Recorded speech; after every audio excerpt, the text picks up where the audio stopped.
Okay, so you know that feeling you get right before like a really big fight.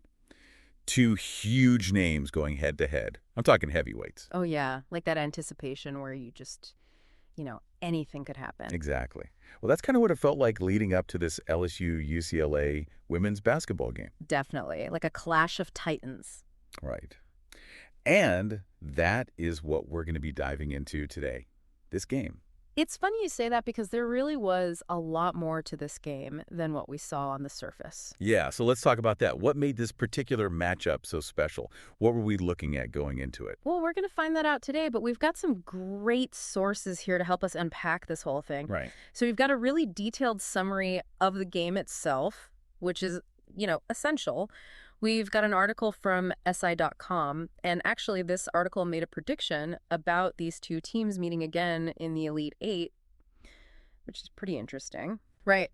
And then we've got a YouTube video we'll be looking at where they're discussing if UCLA's Lauren Betts is actually leading the Player of the Year race this year, which, she's incredible. Yeah.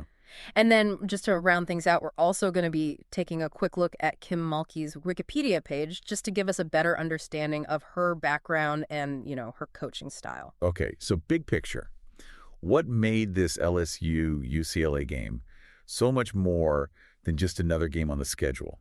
Because it really felt like there were these greater implications. Well, yeah, think about it for a second. You've got two top teams, both with their sights set on a championship, right? So every single win, every loss, it affects their tournament seeding. Right. A higher seed can mean an easier path to the Final Four. You want to avoid those upsets. And then, of course, you've got the national rankings, which play a huge role in, a team's momentum and how they're perceived nationally. Okay, so seeding rankings, but also, just the talent on the court. Oh, yeah. It was a showcase of some of the best players in the country. Absolutely. You're talking all-American caliber players on both sides playing like you can just completely take over a game. And that was a huge part of what made this matchup so exciting. Okay, so let's dive a little deeper into each team now, starting with LSU.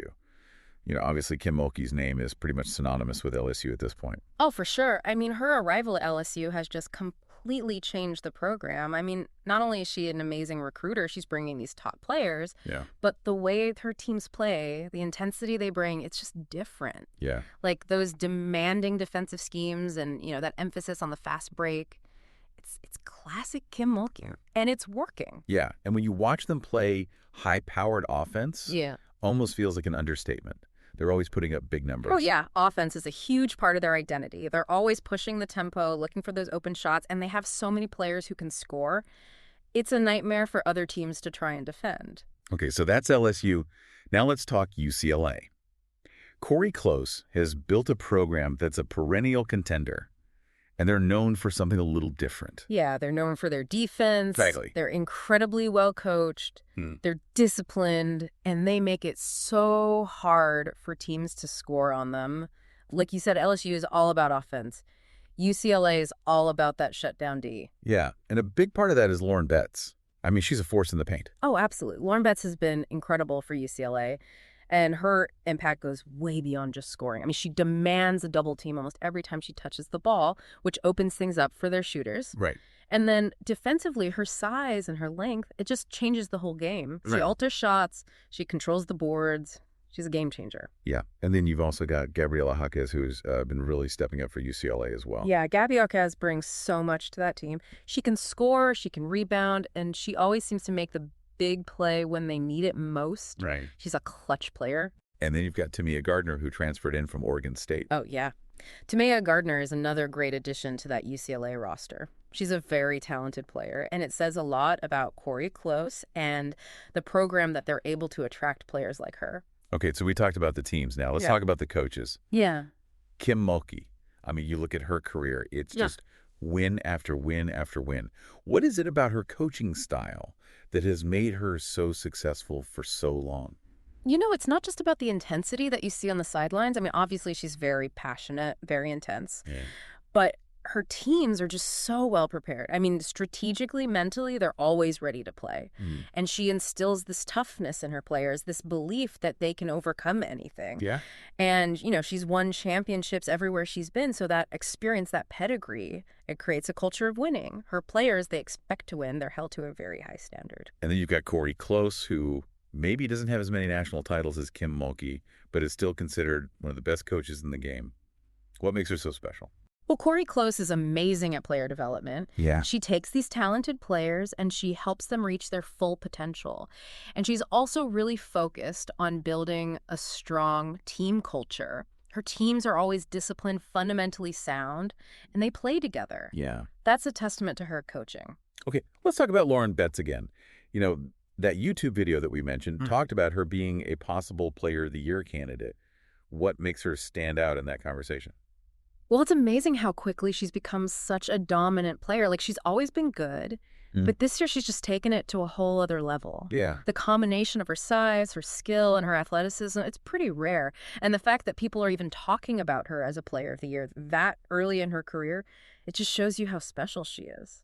And then again, Gabriela Jaquez. Her versatility seems to be a big theme. Yeah, that's huge in today's game. I mean, Gabby Jaquez can play any position on the court. She can score in so many different ways, and she's a great defender. Yeah. It's a nightmare for other teams to try and match up with her. Okay, so let's talk about the game itself.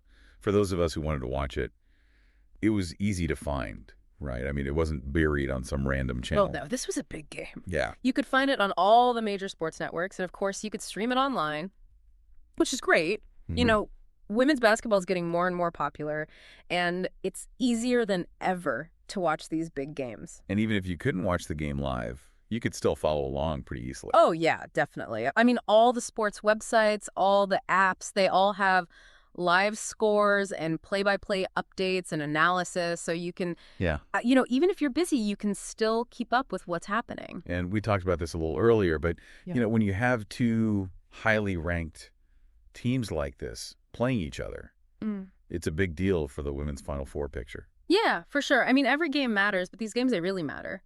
Because you're not just trying to win. You're trying to build a resume for the NCAA tournament. You want to show the committee that you can beat the best teams in the country. And so for LSU and UCLA, this was a huge opportunity to, you know, kind of solidify their position as contenders and, you know, maybe even influence their seeding for the tournament. And it wasn't just people watching the game. It felt like the whole world was talking about it on social media. Oh, yeah. Social media was blowing up. It was trending everywhere. I mean, people were posting reactions, sharing highlights. I mean, it really added to the excitement of the whole thing. Yeah. And, you know, it helps grow the sport when you see that kind of engagement. And then you had the traditional sports media, which also gave this game a lot of coverage. Oh, yeah, absolutely. I mean, a game like this, it's going to get a lot of attention from all the major outlets. And, you know, that SI.com article that we talked about, they were already predicting a potential rematch in the Elite Eight. So, I mean, people are already looking ahead to the next chapter in this rivalry. So to sum it all up, this LSU versus UCLA game, it was a big deal. It had everything you could want. The stars, the coaches, the intensity. It really did. It was a great example of how far women's college basketball has come. I mean, the level of play, the athleticism, the strategy, it was all there. And the fact that so many people were watching and talking about it, it just shows you that the sport is growing and it's only going to get bigger. Okay, so here's something to think about. We've got LSU with that incredible offense and UCLA with that lockdown defense. And we know that some people are already predicting a rematch in the Elite Eight.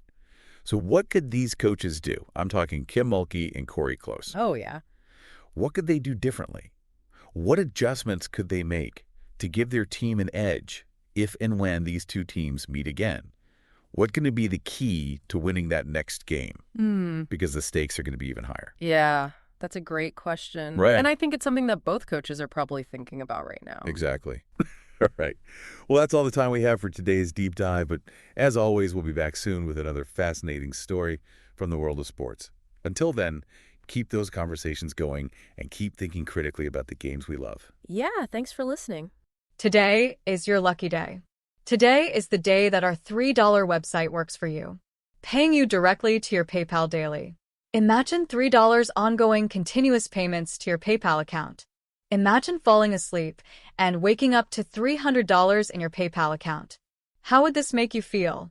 How could this help you? What bills could you pay? What kind of fun could you have? What does that retirement look like now? All for a one-time payment of $3. This website is DFY done for you, fully built and completely hosted, and never stops collecting payments for you. You have spent $3 on coffee on a regular, but that coffee won't help you create multiple streams of income. Click the link below.